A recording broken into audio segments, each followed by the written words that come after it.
In 1994 was die oë van die wêreld op Suid-Afrika. Die belofte van 'n nuwe goue eeu het die aanvang van die multikulturele demokrasie in hierdie land vergesel.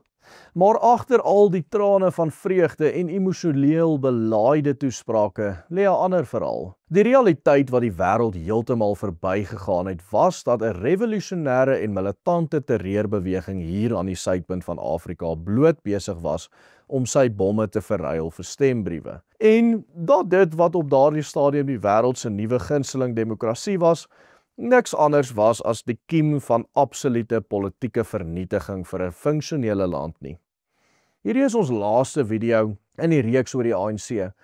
Vandag wil ek die verhaal vertel van hoe 'n organisasie wat nog in die middel van die 80s terrorisme-dade gepleeg het en tientalle mense vermoor het, binne minder as 'n dekade internasionaal en ook plaaslik beskou is as die bevryders van Suid-Afrika en die wegwysers na 'n nuwe toekoms. Hierdie is die skokkende verhaal van hoe die neoliberale tydsgees van die einde van die 20ste eeu die grondslag gelê het vir 'n marxistiese terreurorganisasie om Afrika se grootste en by verre mees ontwikkelde ekonomie sonder militêre weerstand oor te neem. En hoe die wêreld hierdie oorname geloof het as die sogenaamde triomf van demokrasie. In die middel van die 80s was die militante vleuel van die ANC Umkhonto we Sizwe nog baie aktief. Bomme in Kerkstraat in Pretoria en Amanzimtoti aan die Natalse kus het tot meer as 20 mense se dood gelei. Boonop was die ANC ook veral in die 80s aktief met 'n terreurveldtog onder swart mense waar daar duisende van hulle doodgemaak is in sogenaamde necklacing gevalle om seker te maak dat hul politieke monopolie onder die swart bevolking in hierdie land behou word. Hulle het hierdie gedoen by wyse van necklacing, 'n metode van teregstelling waar 'n motorband vol petrol gegooi is en om die nek van 'n slagoffer gesit is en dan aan die brand gesteek is en die slagoffer lewendig verbrand word. Die slagoffer het meestal binne ongeveer 20 tot 30 minute gesterf.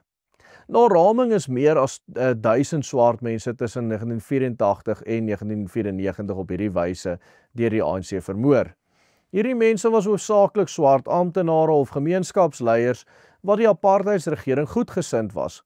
Mense waarvan vermoed is dat hulle informante van die polisie was, sowel as PAC, IFP en ASAPO ondersteuners wat 'n bedreiging vir die ANC se monopolie op mag ingehou het.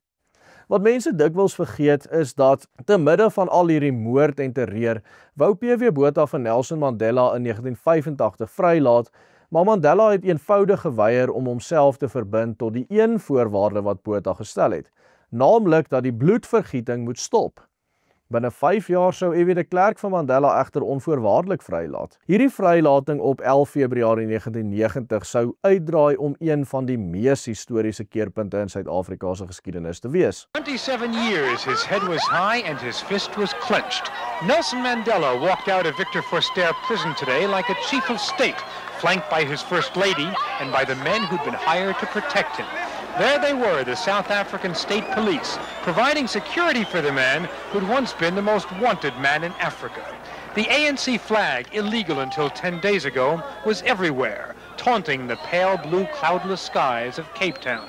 Hundreds of thousands had come to town, a throbbing crowd in the relentless sun. They turned the central square called Grand Parade into a dance floor, and they waited. They draped the ANC banner over the mayor's balcony of City Hall.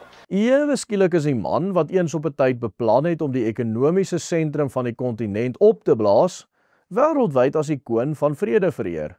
Hy en EW de Klerk sou dan ook self saam die Nobelprys vir vrede wen en op 27 April 1994 is Suid-Afrika se eerste verkiesing gehou waaraan die ANC deelgeneem het. Hierdie die ANC net onder 63% van die stem gewen. Wat belangrik is om te onthou van hierdie stukkie geskiedenis, is dat dit juis op 'n tyd plaasgevind het toe neoliberale wêreldordes op sy absolute hoogtepunt was.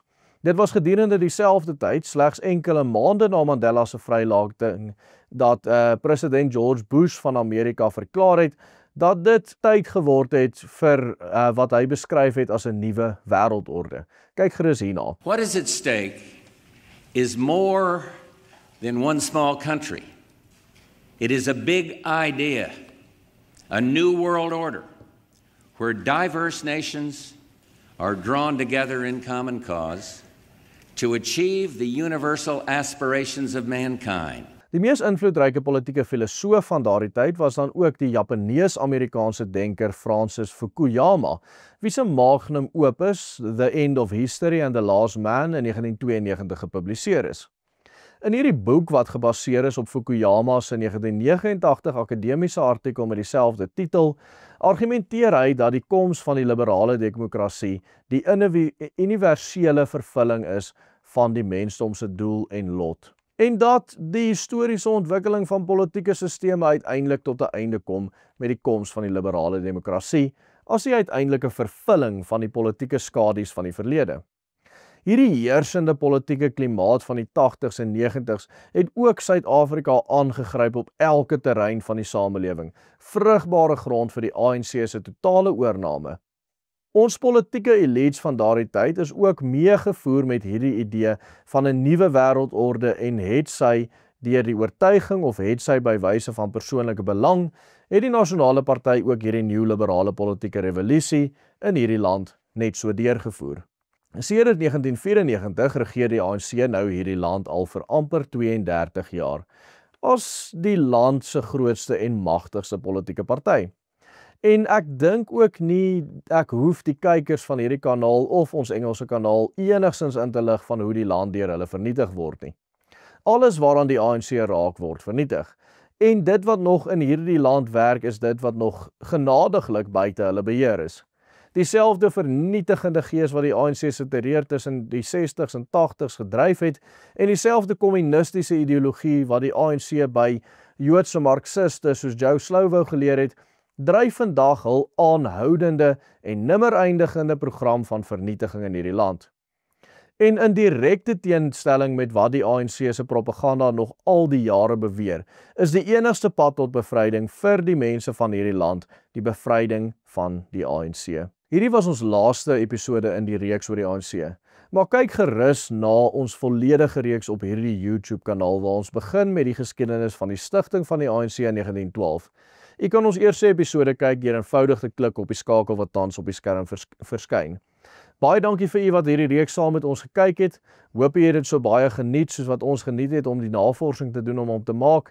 Ons vra dat u 'n betaalde lid van die Willem Petsche groep sal word om ons toe te laat om aan te gaan met hierdie werk en hierdie uitstekende navorsing te kan vervaardig. Deur so te doen, volg net die stappe op die banner onder my. Totsiens en God seën elkeen van u.